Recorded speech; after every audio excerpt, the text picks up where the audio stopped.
Welcome, everybody, and welcome to the folks from Hudson who just arrived. Our next panel is a talk called The Power of Friendship by Marisa Franco. And she will then be in conversation with Esther Perel.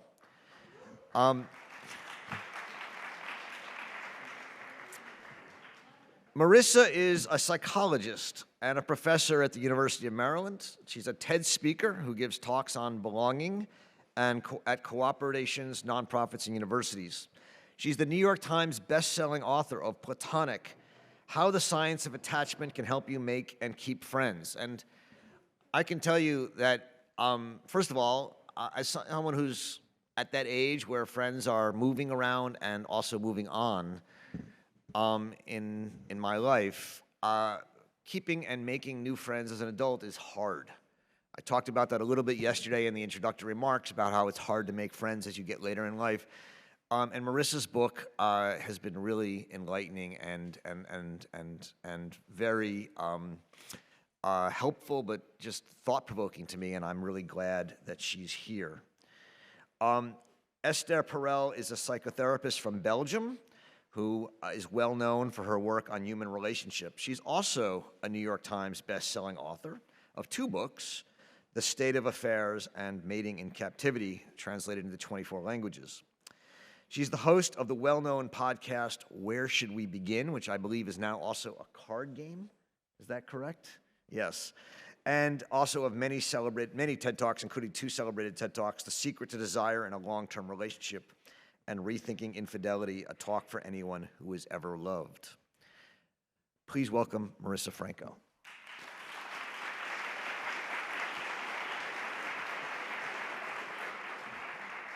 Hello.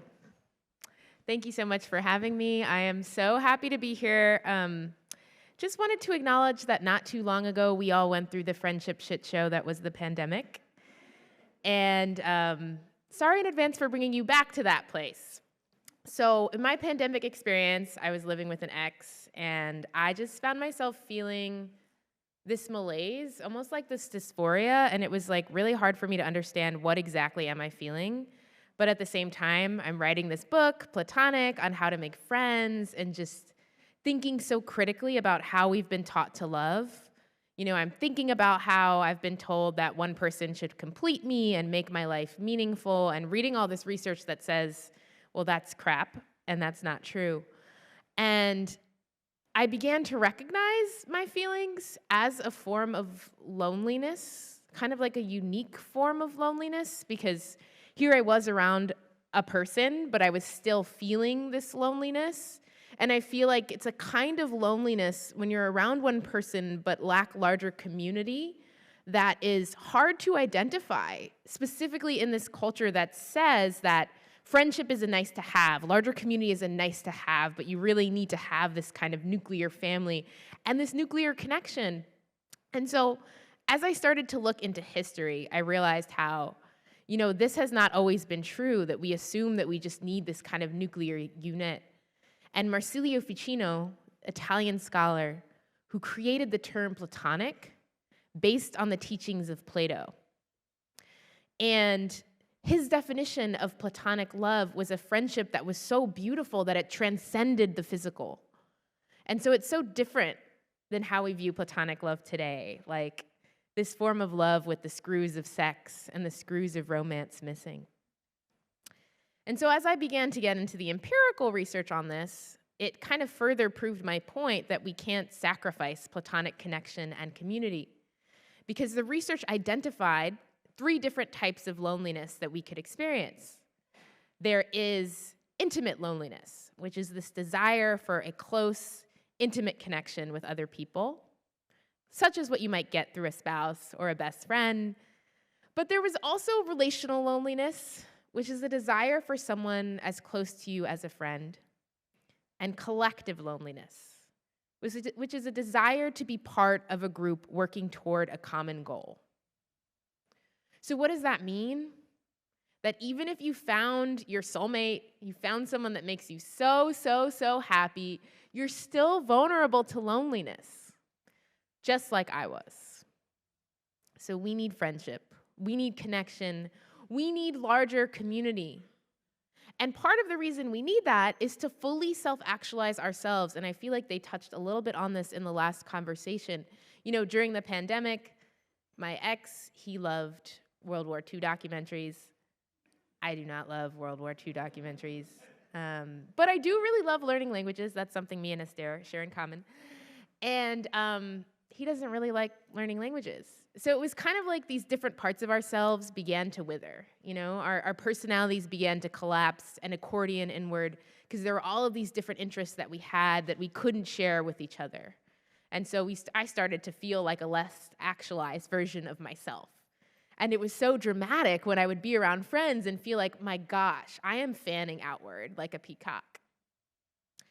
So now that we know, hopefully a little bit about just how important friendship is, I wanted to give you a few tips onto how to build friendships.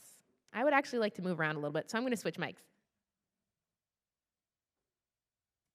So in March of 2020, I bought an apartment in Washington, D.C. And I'm like, I bought this apartment. I want to invest in community here. I want to become friends with my neighbors. And this is, while I'm writing my book on friends, I see my neighbor in my hallway, and I'm like, oh my gosh, I should talk to her. But then I'm like, oh my gosh, I'm so nervous, I'm gonna run inside. So I ran inside, I scurried into my apartment, and I think something that I was battling at the time is what I like to call the paradox of people, which is this conundrum we all face that no one will hurt us, harm us, abandon us, reject us, devastate us like other people. But on the other hand, we need people. We need people to feel fulfilled. We need people to flourish. We need people to feel like our very selves. We love people. People love us. People approve of us. And I think how we handle this paradox says a lot about our ability to make friends, right? And so when I ran back into my apartment, I was kind of warring with this split here. And I was acknowledging the side that's like, she might not like me. This might be awkward. This might be really uncomfortable. But what I've learned about making friends is that the people that are best at making friends, they lean on the side of the paradox where they assume that people might love them. People might approve of them. They might deeply connect. In other words, they do something that I suggest, which is to try to assume that people are going to like you. Why does this help us make friends? Well, there's a study on this phenomenon called the acceptance prophecy. So these researchers told people, hey, based on your personality profile, you are going to go into this room and everyone's going to like you. We ran the analyses here. Of course, this was deception on the parts of the researchers. It wasn't true at all. But they found that because the participants thought this way, they went into that room and they became friendlier, more open, warmer. It's the acceptance prophecy. When we expect to be accepted, we behave in ways that make this more likely to be true. In contrast, who are the people that are most likely to reject you? They are the people that fear rejection the most themselves. When we fear rejection, we become closed off. We become withdrawn toward other people, subdued. We're on our phones, right? And fundamentally, we are rejecting other people, and so then they reject us right back. And so as I thought about this, I have all this swirling in my head, and my ex, he sees me scurrying back into the apartment, and he throws me back into the hallway, and he's like, Marisa, what would you tell all those people you're writing that book for?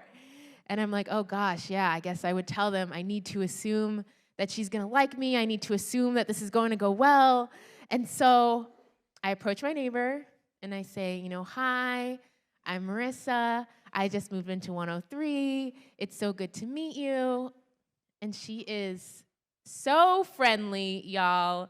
It just kind of reminded me of the study that came out of London that found that when people predict how open strangers will be to talking to them, they think about 40% of the time the person will be open to talking to them. But when they actually talk to strangers, it's actually about 90% of the time the person is open to talking to them. And so I was chatting with, her name was Zaria, my neighbor. And at some point I'm like, hey, is there any way that we in this apartment like to kind of keep in touch, any way that we socialize? And she says, well, we do have this WhatsApp group for cat sitting. And I think to myself, well, I guess I got to take connection in whatever form it comes in. So I had to cat sit for a lot of cats to get into that friend group. But you know what? That group of neighbors was my saving grace. Because every Friday of the pandemic, we hung out socially distanced in the garden behind our apartment. Just made me feel better with the loneliness that I was struggling with. And I think sometimes we think that some small act, some tiny act like just saying hello, can't have colossal consequences on our lives. But it absolutely can, because 1 year later, that same neighbor formally asked me to be her best friend. So, as we transition into this discussion, I just wanted to share a quote from my 22-year-old niece who read my book Platonic, and what she said about it was, "For friendship to happen, someone has to be brave. So be brave."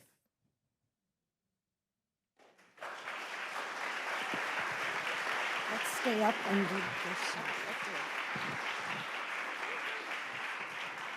So, yesterday, as we were preparing for this conversation, we were asking each other some questions about friendship in order to have a little bit of a sense of where each one was coming from. And we were seated with a few other people and students in particular, and we basically started to ask them all these questions.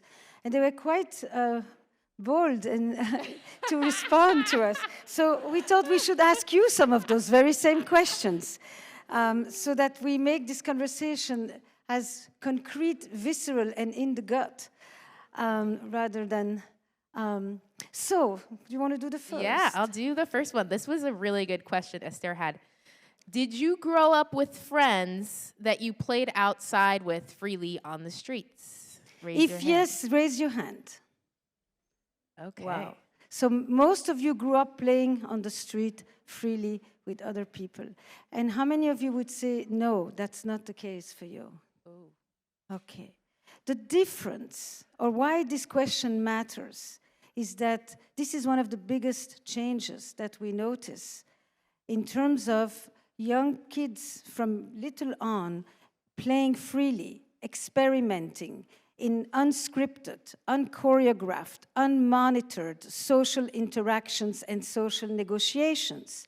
You play, you make friends, you make enemies, you make peace, you make rules, you break the rules, you compete, you are jealous, you get yourself in, then you kick the other out, and then you bring them back in. And when this entire script of social interactions is reduced to shreds, there is an enormous set of social skills that are rapidly diminishing for many of us. Question number one. Question number two. Question number two, do you ever expect friends to reach out to you but barely reach out to them? Thank you for your honesty. You can remain anonymous. So I think that relates also to what you were talking about, right? The paradox of people. The same very people that I desperately want to be connected to are also the ones that have the power to reject me. But the interesting thing is that when we are mired into the how will they relate to me, we forget that we have the exact same relationship to them.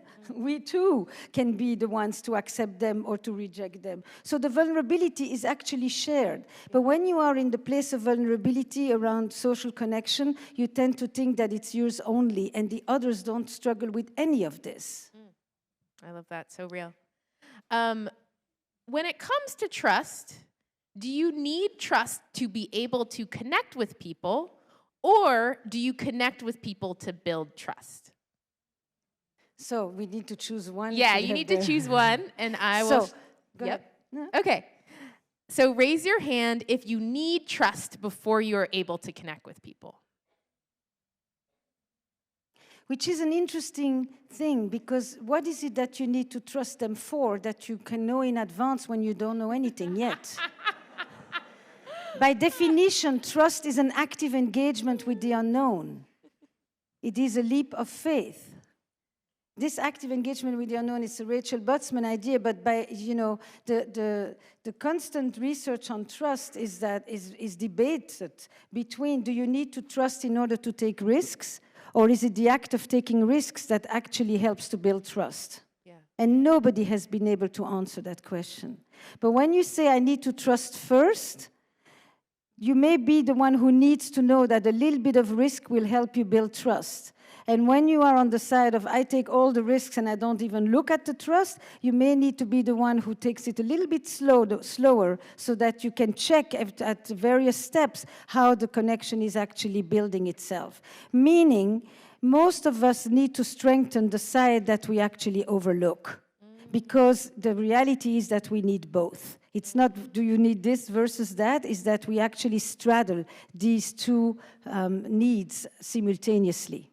Yeah, I would say it's like you need to calibrate the need to the context, right? Like if you are distrusting in a situation that is distrusting, that's the goal. And then if you are more accepting and welcoming in a situation where that's more appropriate and it'll benefit you. Would you please raise your hands if you owe a friend an apology? Ooh. And take a moment to keep your hand up, because it's a bunch of you. It's good. And then take a moment just to think to yourself, who, what for, and what would be my first sentence, because what stands in the way of this? What's the obstacle? Because I'm going to ask you the reverse question, and you'll see how they connect. How many of you would say that you are still waiting for one person's apology, or many people's apology for that matter? Okay. So you know the experience on both sides. And it is one of the most important phases in a relationship, in a friendship, right? It's continuously a cycle of connection, disconnection, and repair. If there is no repair, there is no trust, there is no risk, there is disconnection, and off it goes in the opposite direction.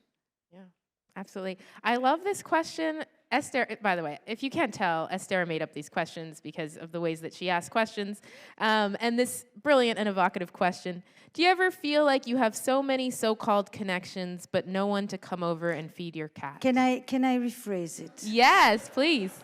Because I think that this question, for me, is the question that most illustrates what I think is modern loneliness, which I think we should talk about in a moment. But modern loneliness, one of its key characteristics is that it masks itself as hyperconnectivity.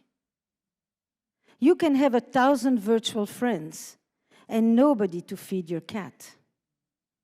You can post, so many likes and get so many likes and get so many people and then have nobody to ask to go and pick up your prescription on your hangover.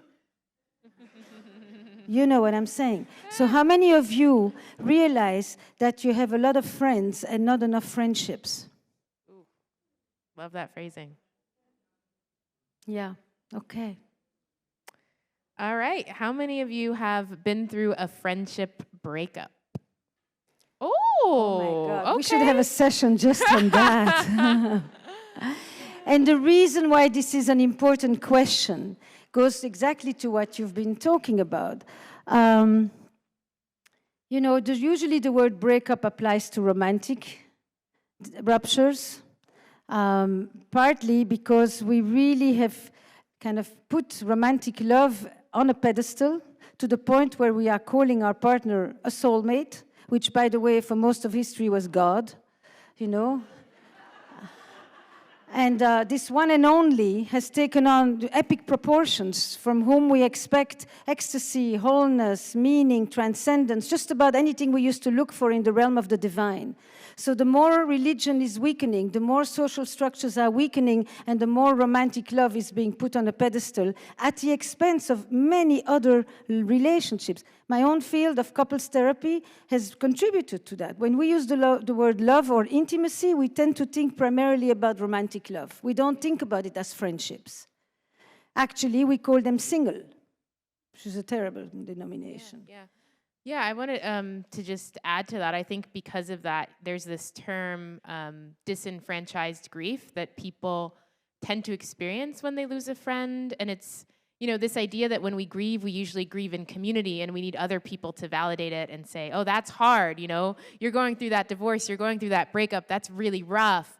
And that we don't necessarily get that to the same degree when it comes to friends. And so we can have this internal experience of invalidating our own grief. Like, I should feel ashamed that I care this much about a friend. And it creates a much more complex grieving process, similar to what might happen to, people undergoing a miscarriage or people that lose a pet, where they don't get that same level of validation. Should we do technology? Oh, sure. And we also have romantic love. Two questions. Okay. Raise your hand if you think heterosexual men and women can be deep friends. The same question in reverse. How many of you would say it's not possible? Oh, nice. Okay. So it's very nice. This room does not reflect Google. When you put that question into Google, the first 100 articles basically all say impossible. Great. Raise your hand if you think you can be friends with an ex. How many of you have friendships with an ex? Nice. Okay, so I want to ask you one other question. Have you ever found yourself, and you can keep your hand up each time, spending a lot of the day basically at your computer working at the screen? Raise your hand. And then you wait till you go home, because you kind of would love to close the laptop, and you find that you're so tired, and only energy you have left is to watch TV. Keep your hand up. And then, while you're watching TV, you're also scrolling on your phone. Keep your hands up. And then, as you're scrolling on your phone, watching TV, and you lift your head, you notice that there's somebody else or others in the room doing the exact same thing. And we wonder why we're having less sex. So, but I can ask the same one even in another take, because what this one says, we're going to say this one first. What does this little story illustrate? A lot of different things, but one thing is this. Modern loneliness is often the experience of being with somebody who is there but not present. You have all experienced on both sides of this. Someone at that very moment that I described, then telling somebody else something that's quite important, quite personal. And the answer that you get on the other side is, uh-huh. Uh-huh. And you know that they are kind of there but not present. And the metaphor you can use for that is a term borrowed, and this is why the grief metaphor is so useful, from Pauline Boss's work, the psychologist who wrote about ambiguous loss. Ambiguous loss is either when somebody is still physically present, but they are emotionally or psychologically gone, like in Alzheimer, or when they are emotionally or psychologically very present, but they are physically gone, like in deployment or abduction, as we are seeing at this moment. Do you mourn that person? Is that person dead or alive? Can you actually resolve the conundrum? When you are talking with somebody who is somewhat there but not present, we end up experiencing ambiguous loss. I should be feeling connected next to you, but I don't. I should feel the warmth, the trust, but I'm not feeling it. And yet there is a kind of a person there, and I can be doing the exact same thing myself. So would you tell me, please, if the last thing that you stroke before going to bed is your phone? Raise your hand. And would you please raise your hand if the first thing that you hold and embrace when you wake up in the morning is your phone? And if you're doing this while there's actually someone lying to you next in bed. You see, We have been talking a lot. We were discussing this yesterday too. We talk a lot about artificial intelligence, and we don't talk enough about the rise of the other AI, which is artificial intimacy.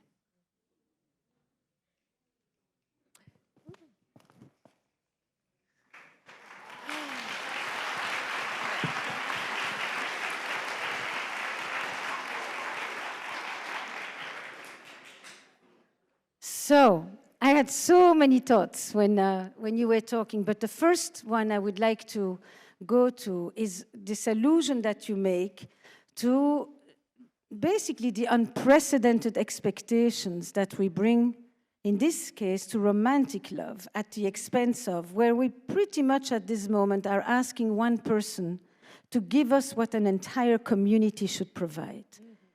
And that's in part what happened to you in the pandemic. You are with this person, you should be feeling like you have it all, and you don't. And you're surprised. The interesting thing is that you're surprised by the fact that you're missing something because you think you shouldn't be missing something, and so you kind of have bought into the paradigm. I mean, yeah, absolutely. I think, the whole reason that I wrote this book was because I regretted buying into the paradigm. I wrote Platonic because I went through a breakup, felt really, really bad.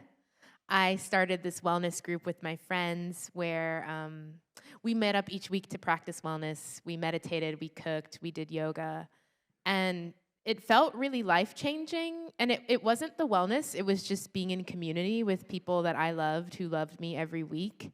And it just made me question, the idea that I'm only worthy with a romantic partner, the idea that the most primary form of love is romantic love, that the idea that, to me it was how could platonic love not matter? Every week I'm just seeing how much this love matters, how much it matters to me. And I felt like that just made my grief process so much worse because it felt so black and white. It's almost like splitting, like psychological splitting, how we view romantic partnerships and love. We have all the love if we have a romantic partnership. We have none of the love if we don't have that romantic partnership. And so I felt like a lot of us were probably in pain in this way. And when I think about loneliness, it's a subjective feeling, right? It's a subjective sense that I don't have the connection that I want.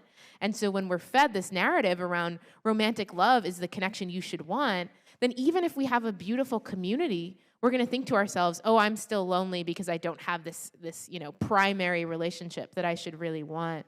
And then also people in romantic partnerships being lonely as well because just like me, they feel like, oh, this should be it, but it's somehow not it. So I felt like, as a culture, we've just been setting ourselves up for failure. And so I think, I wrote Platonic because I didn't want us all to fail anymore. I wanted us to be able to collectively admit that, hey, community, friendship is important. Community and friendship is vital. And it's so vital, and it always has been throughout the history of our species. So let's stop having this short-term amnesia where we all of a sudden think of it as trivial.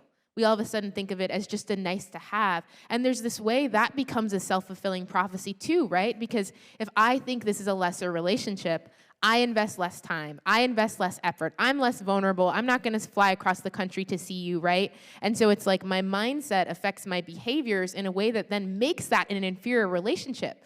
Not because it is inherently, which is I think a lot of the ways we think about friendship, it's inherently inferior, but because our thoughts about it are shaping our behaviors in ways that make that more true. So I think that what's interesting to highlight that we began to talk about is that the diminishment of the importance of friendship goes hand in hand with the diminishment of the importance of community and collective living. Where you find individualism rise, you find romantic love rise, and the romantic love is meant to help you transcend your existential aloneness. Whereas when you are part of a more communal structure, friendship is more central. I think that one of the things that we resonate with is, I think there were 3 stages in the context of romantic love, or we can call it the institution of marriage. At first, it was an economic system.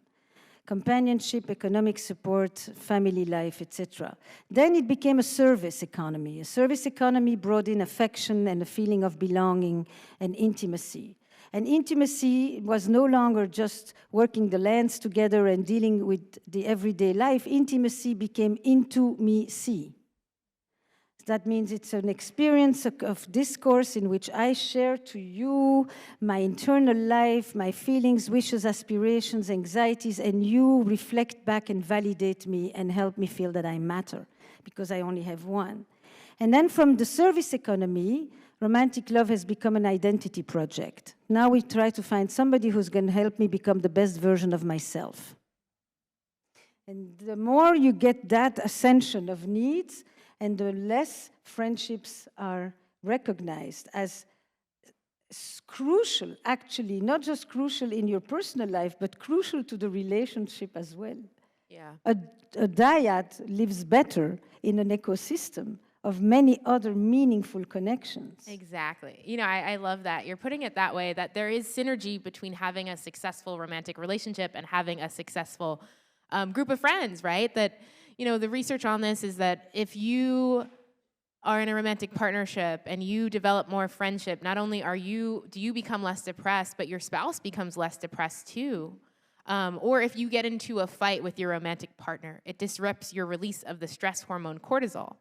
So you're kind of more stressed out unless you have quality connection outside of that relationship.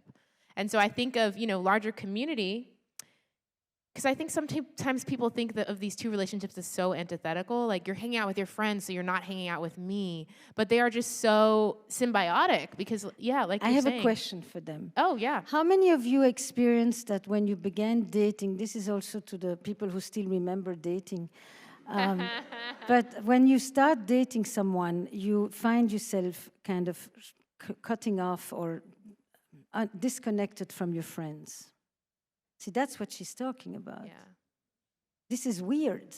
This is weird. And it's completely counterintuitive, because if you're actually starting to get to know someone, why would you want to know them outside of the context of your life?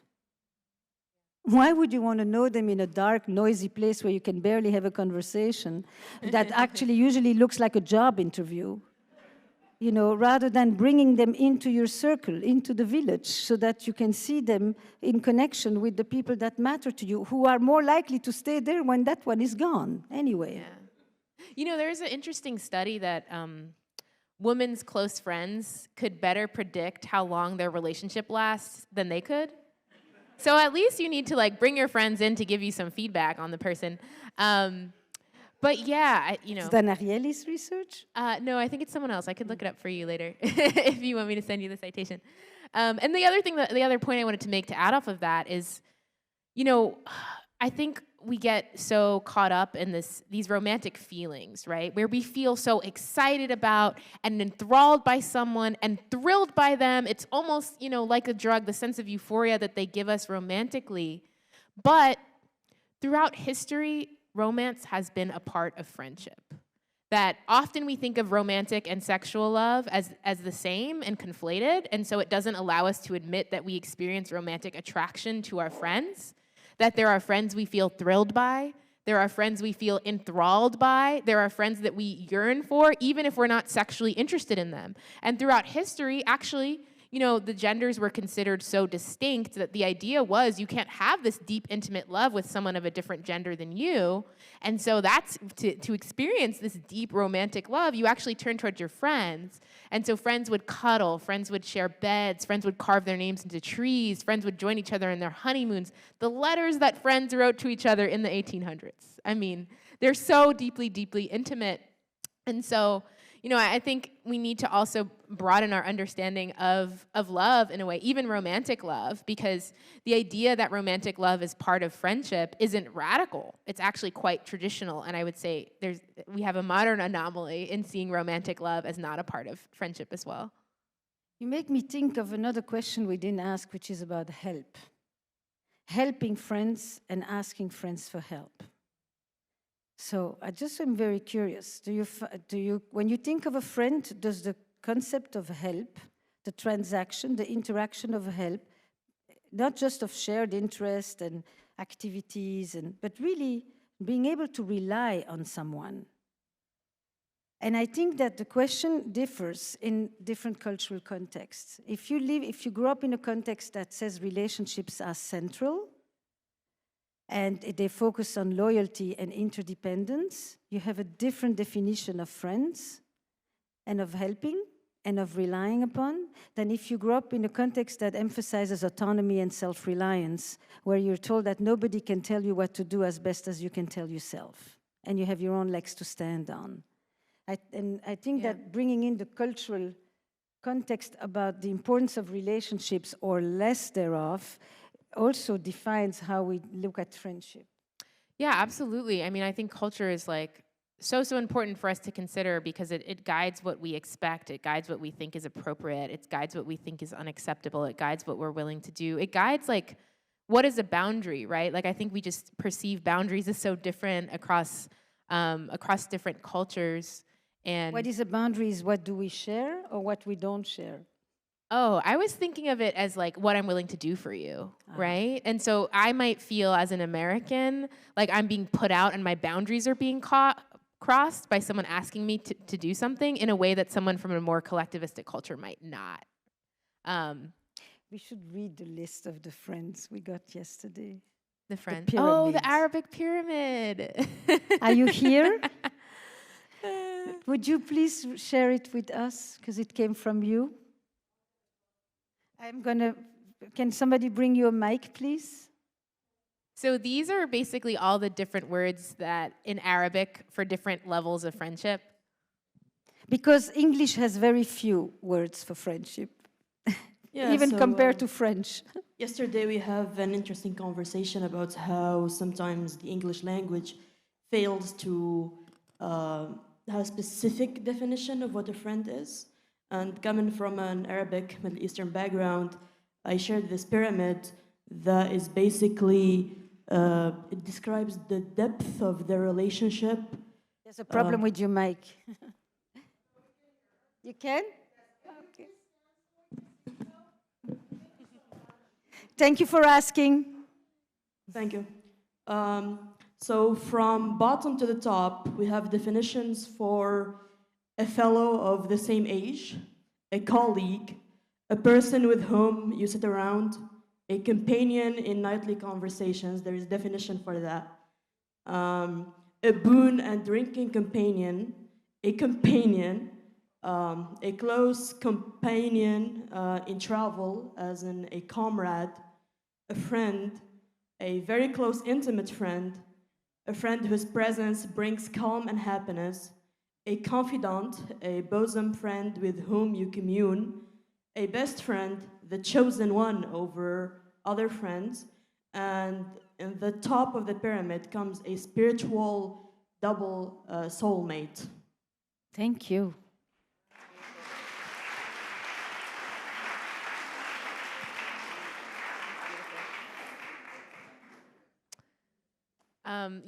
I was thinking about what you just said about culture clearly indicating how we view friends and really impacting how we view friends. And I also see class as really impacting how far we're willing to go or how much communalism and instrumental support where we're helping each other out really impacts, how far we're willing to go for friends. Because now I feel like as people get more affluent, like I was actually struck by Esther was telling me about her experience visiting friends and how you stay at your friends' places, right, when you travel.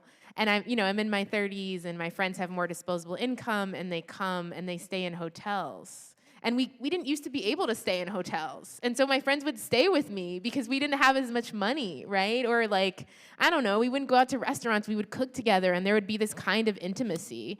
And I feel like sometimes like there's this assumption of what should come with affluence that is like anti-connection. Like I should order this Uber instead of asking you to pick me up in the airport, even though it's not about being picked up in the airport, it's about me feeling loved in this moment when I come home. And so, I think it's about the difference between a driver with a sign or the lines of Uber you can't find and someone who's waiting there for you and you just leap into their arms. Exactly. That's the visceral difference. That's what it is. And so it's like, I feel like we use affluence to pay our way out of connection. And I feel like it's really it's really sad and it's really upsetting. And I just challenge myself and other people to like be critical. Is this something that you want to give up? Like, this is an assumption of affluence that you're going to start living alone, that you're not going to stay with your friends, that you're going to order the Uber instead of asking people to pick each other up. But like, is that something that you actually want to give up? You know, we don't have to like live by this cultural prescription of what it means as we become more class mobile.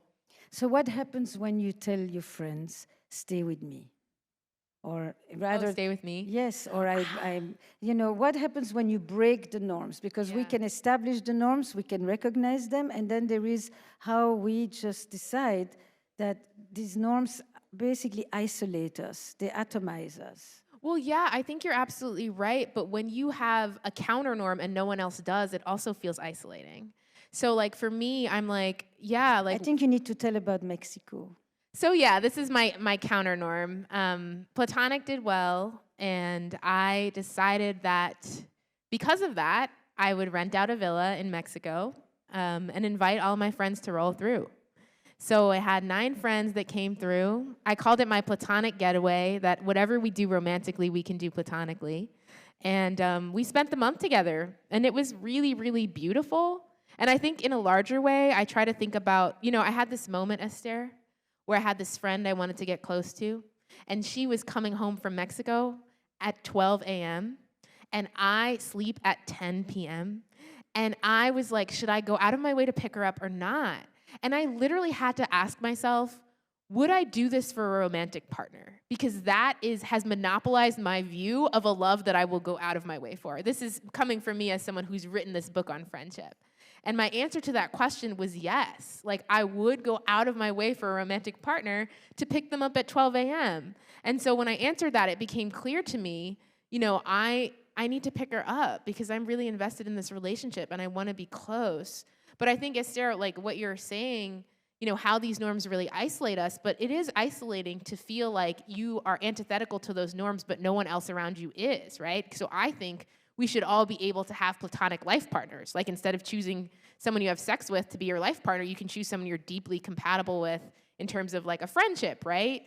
Or, you know, I believe in like, you know, traveling with my friends instead of just traveling with a romantic partner. But if you have other people who haven't been able to recognize that as a norm, sometimes it just can feel like unrequited love for me. And so it's hard, like, being a culture changer before other people have caught up. But I will say, like, queer communities are already doing a lot of these things. And in queer communities, it's just so much more normal to have this deep investment in friendship and not to give up all of your, you know, relationships once you find a romantic partner. So there's also, like, I guess, specific communities wherein this is more of a norm, and I feel like they can inspire us all.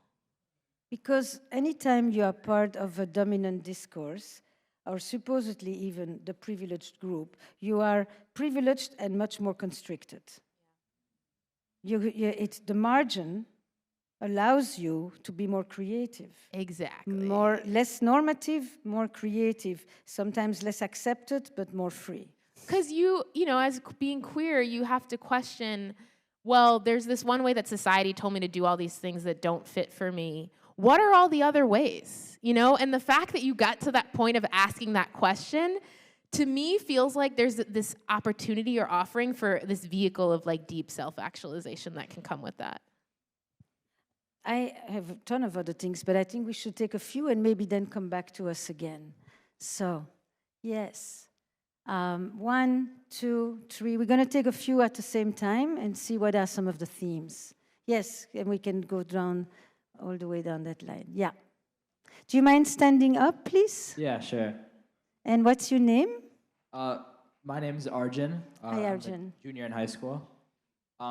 My question was that throughout the talk you mentioned both platonic and romantic relationships, and I think, like, for me personally, the line between them, like, throughout the presentation has been blurred. So could you give like a definition of what it means to have like a romantic relationship, like with a friend, not necessarily like a romantic partner, but and like how is that different than just a platonic friendship? Yeah. Great. Let's just pass the mic to the other side. You have other people on your same, yeah. Yep, go ahead. My name is Wessel, and you mentioned cultural barriers when two people of different backgrounds are trying to become friends.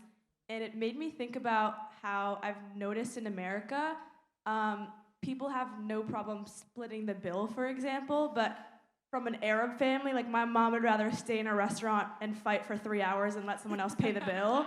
It's just like a cultural thing. So I was wondering, how do you approach those barriers when you try to make friends? Very nice. Yes, it's next to you. Hi, I'm Pippa, and I was really fascinated what you had said originally about platonic love.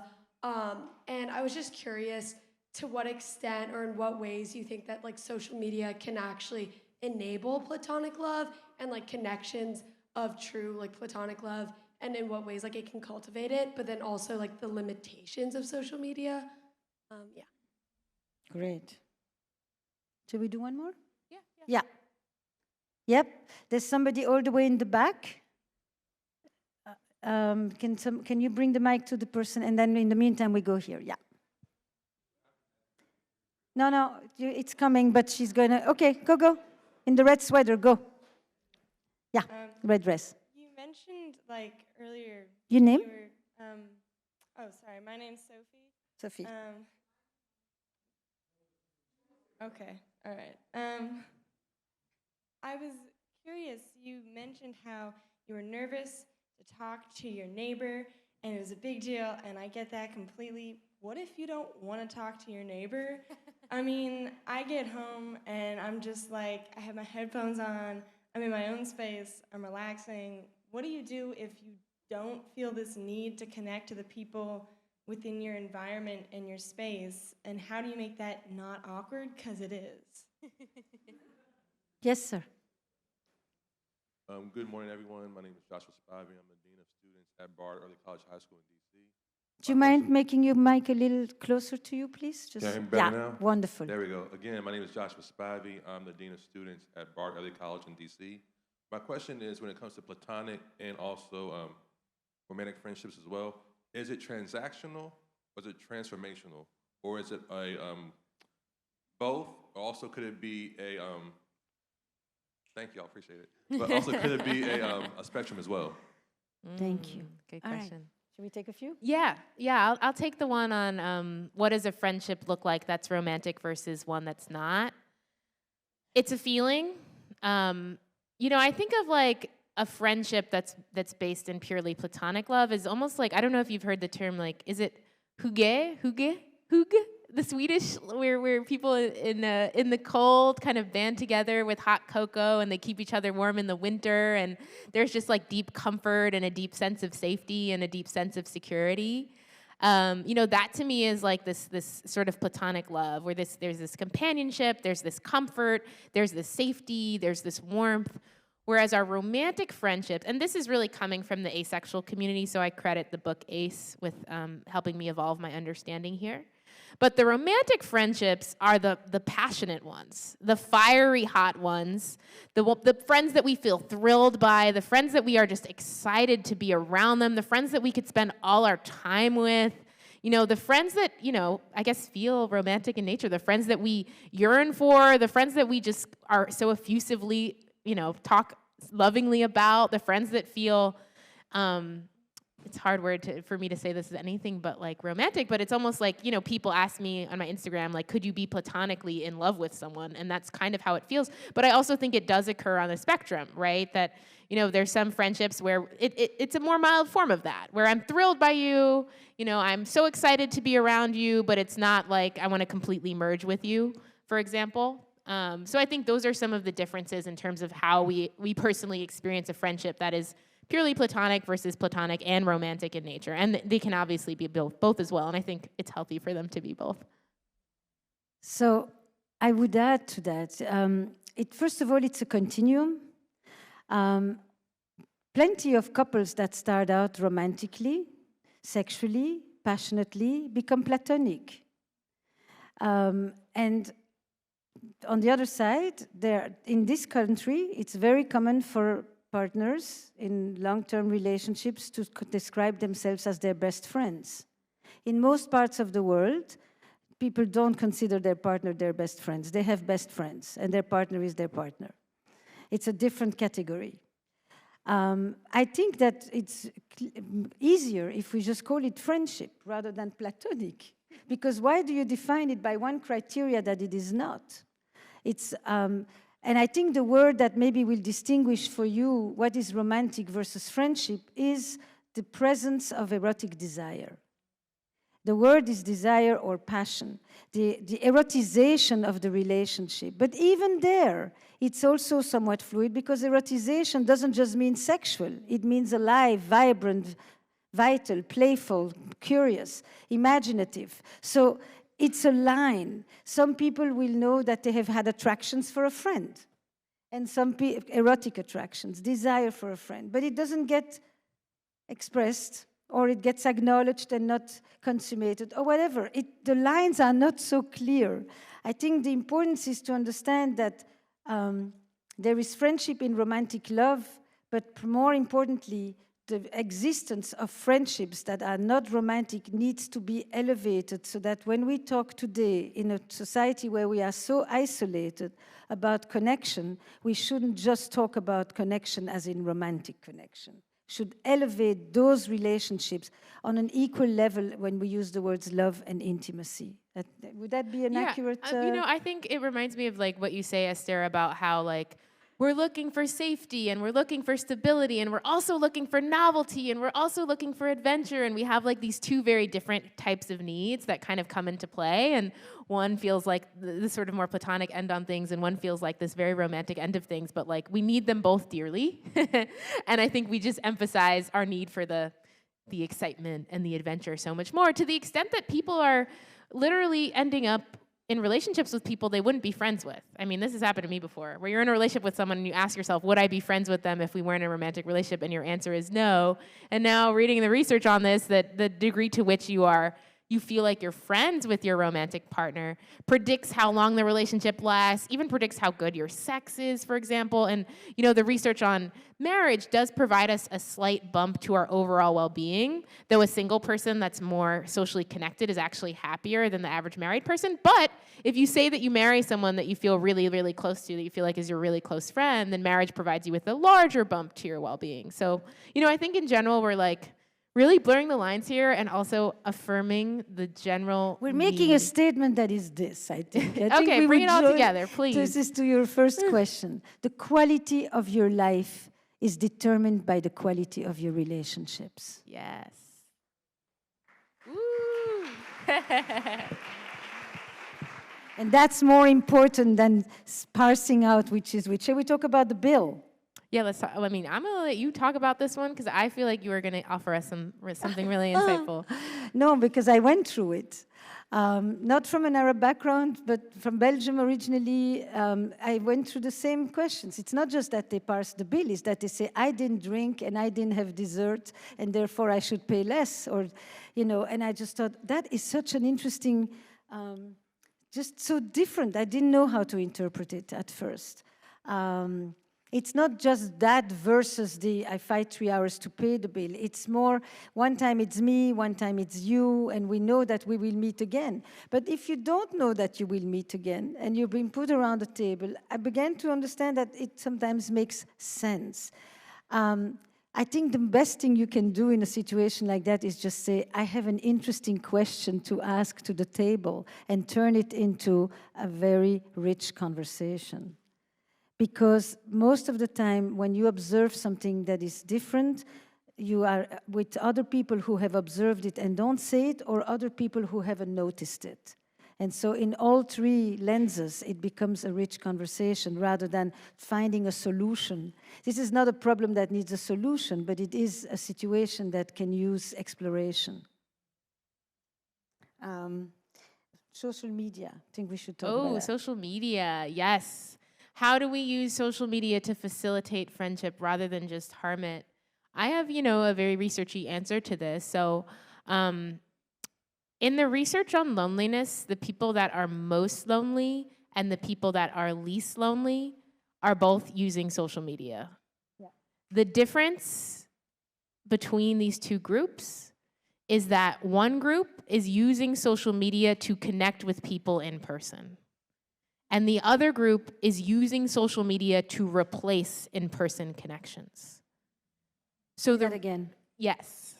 One group is using social media to facilitate in-person connection, and the other group is using social media to replace in-person connection. That is our very lonely group. So there's a complex relationship where it's not just that social media technology use will make us lonely, it depends on how we use it. And there's, in the research, there's this differentiation between using it actively or passively. Actively is, I'm commenting on your page, I'm DMing you, I'm posting my pictures, I'm responding to your pictures, right? And in doing so, we are mirroring behaviors of friendship on a virtual world, where I'm affirming you, I'm communicating with you. But if you use social media passively, which means you're just scrolling, lurking, it's linked to poorer mental health, poorer well-being, increased loneliness. Now, the issue that I see, because I think of social media as overall a net negative for our connections, not that it is inherently, but overall it tends to be, because by design, how social media is created is to keep you scrolling. It's to keep you on the app. If you leave the app, that harms the social media company, right? And so I think when we think about our own social media habits, what's the ratio of time that we actually use to use social media to reach out to people, to comment, to be very active versus passive? A lot of us are guilty of spending most of our social media time scrolling. So, Hipa, where are you? Yes. I want to add to that. This is just another addition to what you're saying. Here's the thing that is happening. When they ask a question about social media, it's happening in connection with other things. It's happening with the massive virtualization of people's lives. It's happening with people who are telling you that they have a relationship and they're talking to somebody every day, but they've actually never talked to the person in person. It's happening to people that are living more and more a type of assisted living. Right? Your calendar tells you where to be, Waze tells you how to get there, Spotify tells you what to listen to, Netflix tells you what to watch, and the dating apps tell you who to meet, and you are dependent on the algorithmic swipe. And all of them basically are removing friction, obstacles, experimentation, and doubt, which are major skills to develop for social relations. That's the major piece. It's not so much that you can use it for good. We both are using social media. We try to be, coherent and have integrity and use it as a platform for education. So it's not like we're not part of it. But there is something about an app tries to give you answers with yeses and nos. Social media is the least place where you can find nuance. And the moment the subject is hot, as it is right now in the world, you cannot say a thing without being screamed at, canceled, made to feel ashamed, because you didn't say the one thing that this person wanted you to hear and say. It's a shouting match. It's a public square for guillotine. It's not actually a place for connection. So it varies. It goes back and forth. You can be part of marginalized communities and find support on social like you never have before, and feel like there is a warm envelope around you of identification and support. And then you have the other side. But what is clear is that it is taking place in a larger context that is making people more and more socially atrophied. Yeah, I'll just add to that, this anecdote. So I teach this class on loneliness. It's so fun, so cool, if I do say so myself. And I assign my students to hang out with each other and not take out their phones. And this freaks some of them out, to be honest. But when they write reflections about it, they talk about how, there was this moment of silence, and they would typically take out their phone, but, they didn't, and it felt uncomfortable for a moment, and then they thought about something to say.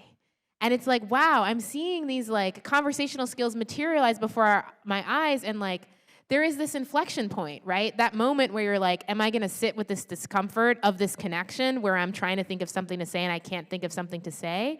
And every moment you escape that inflection point, you basically enable yourself to not develop this new skill of connection, right? And so I think that's related to what you're saying about inherent to connection is discomfort.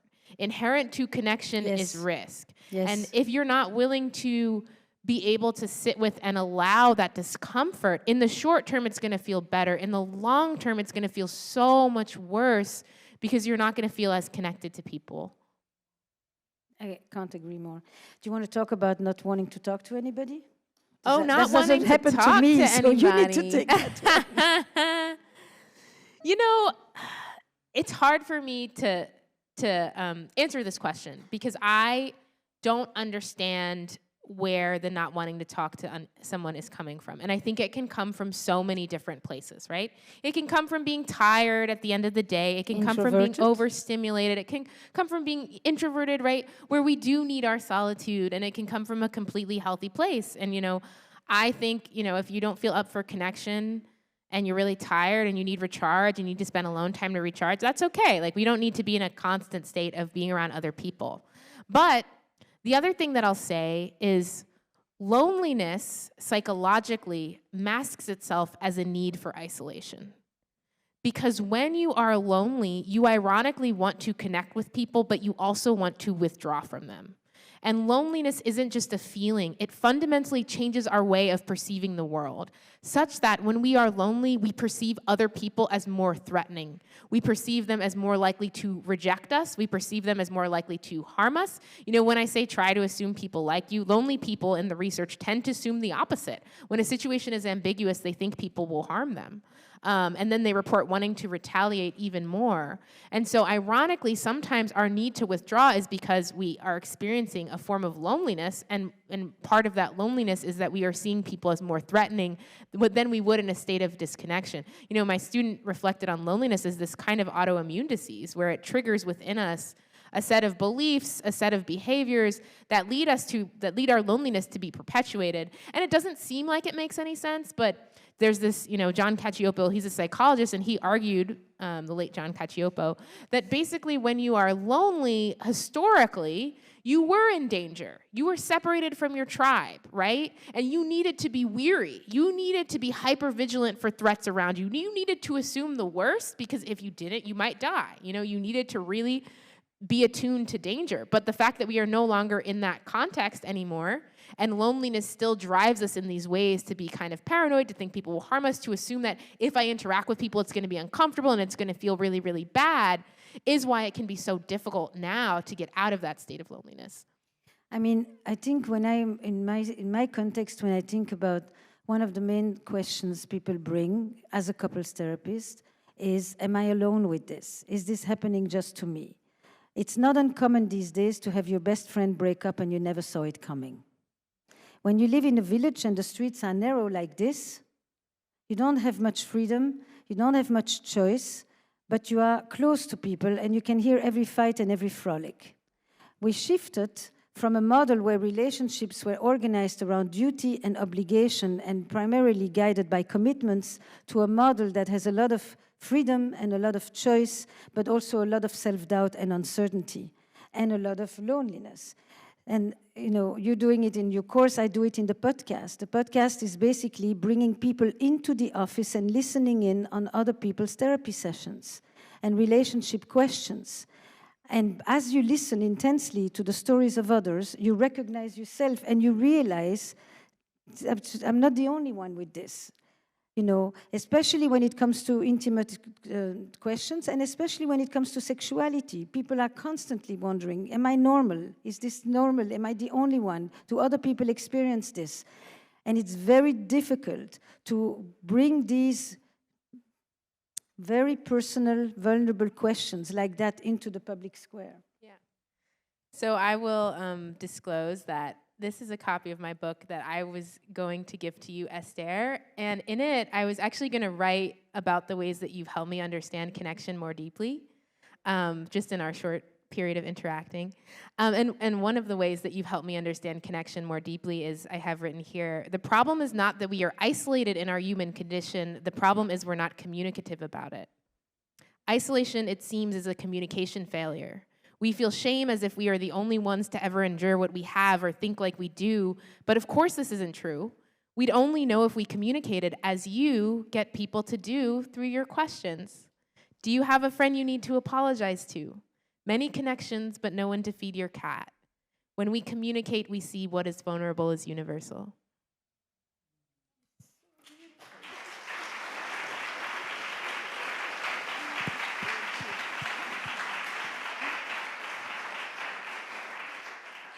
Aww. Speechless. Do you want to? Actually, I would like to do something different for the 5 minutes that we have. Tell me what you think of that. Rather than take more questions, I just would like to ask you what you just heard, one sentence, where it landed for you. And we can just have the mic go if you raise your hand. Very quickly. Yes, right there. What is most vulnerable is universal. Thank you. Keep going. Yes.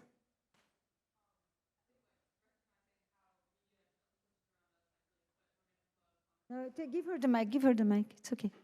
If you're there. Thank you. I was just going to say, like, recognizing how media and other things around us really put romantic love on a pedestal and just don't give other forms of love that might be, like, in more of a blurry area the respect that it needs. Nice.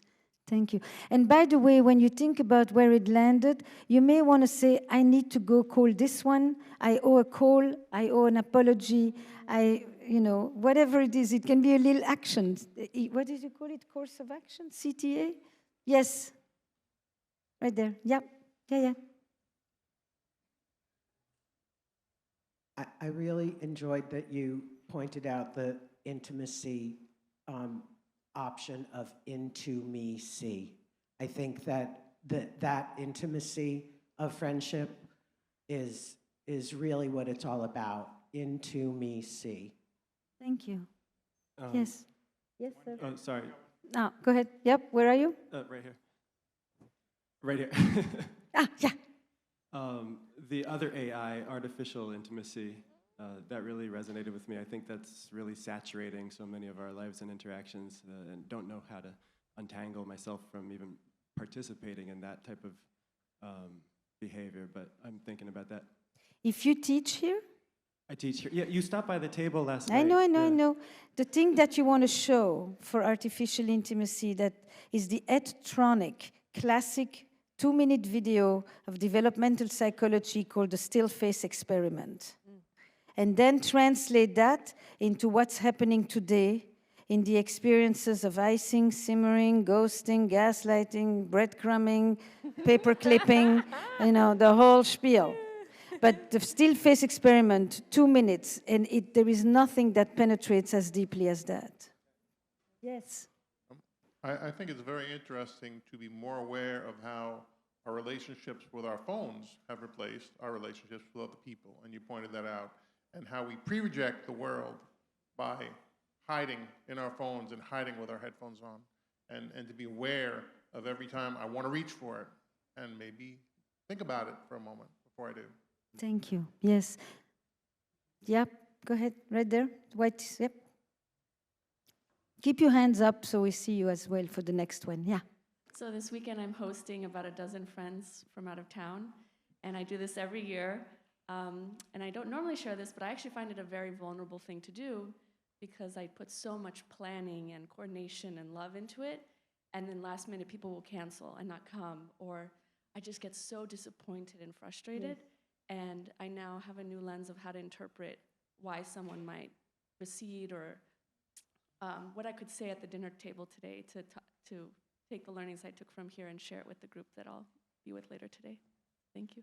So here's one little suggestion, because it's one thing if people cancel days before, a week before, but when they start to cancel an hour before and they kind of make you feel like you put so much into it and they kind of had an afterthought, that's one thing about the ones who didn't come. You don't want to scold the ones that are there. So it's really about how much it means that,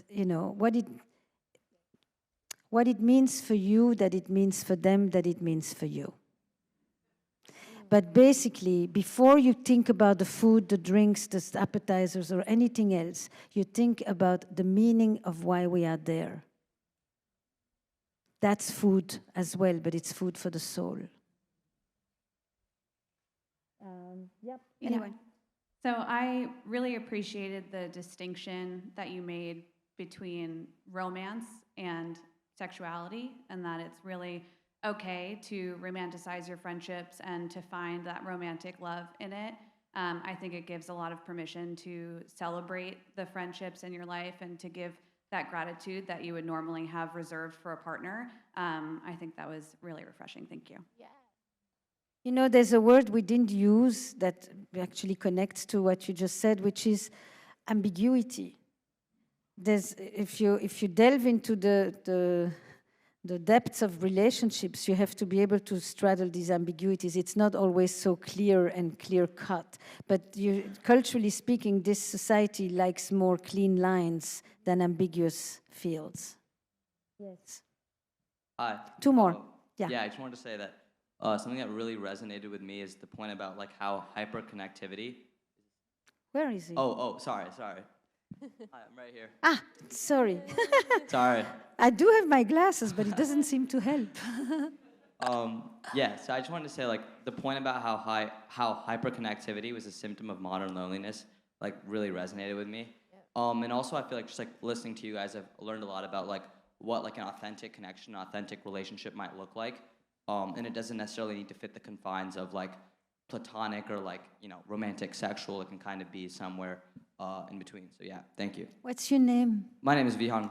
Vihan, do you have close friends? Yeah, I would like to think so. I'm glad you do. Yeah. No, I feel like this kind of theme that we're getting at, which I think is an important one of blurring the lines, because sometimes we like learn one skill in one relationship and we don't realize it's transferable, right? Like, so to be in a romantic relationship, we needed to learn how to work through conflict, how to bring the issue up without attacking each other, how to hear each other out, right? And we don't realize, oh, that's a transferable skill to friendship, right? That I learned how to work through conflict. I could bring that to my friendships instead of just backing away and never talking to this person again. And so what I like about blurring the lines is it makes you realize your relationship capacities and your relationship skills in such a deeper way. And we purposefully or not purposefully did not mention gender and friendships because maybe I would like to believe, with everything we know on the cultural front of that some of the things we talked about here are human and they transcend gender. So this is just to make clear that I'm aware we didn't touch on that one, but we need to, there's one more? Where? Yes. Hi, my name's Sarah. Hi, Sarah. So recently I went through a breakup with my partner, and it was a very complicated situation because I also had mutual friends, like all of my close friends were tied to the relationship. Yeah, exactly. So the loss of one person is the loss of the village. Exactly. So everything was very connected, and I want to like, okay, that was like off topic, but it's not and off now topic, the question. Sorry. So I like the part where you said if you can't see your partner as a friend, then it probably won't last. But I feel like it was also complicated because of that, because of the fact that we were friends at the core, and we also had many mutual friends. So yeah. Who had to choose? Yeah, basically. Ah, that's a bad one. Yeah. Yeah, first of all, like, sorry, that's really hard. It's really hard to lose, you know, your partner and to lose all of your connections at the same time. And I'm sure it feels like really, really, really devastating. And I hear you in that having a friendship, being a friend is part of your relationship, or even people that have been friends first before they get into a relationship, that it feels like such a loss because it's like, oh, I'm not just losing this romantic side of you too, I'm also losing this part of you, this part of us that was friends. And it's interesting, I was actually listening to this podcast on like how queer people don't necessarily do, queer people stereotypically can maintain friends with their exes so well. And they're like, it's like this idea that I can lose the romantic sense of the relationship, but I don't necessarily have to lose the platonic. And I can, still access one dimension of the relationship even when I'm not able to access the other. But thank you so much for sharing your experience. Yeah, of course.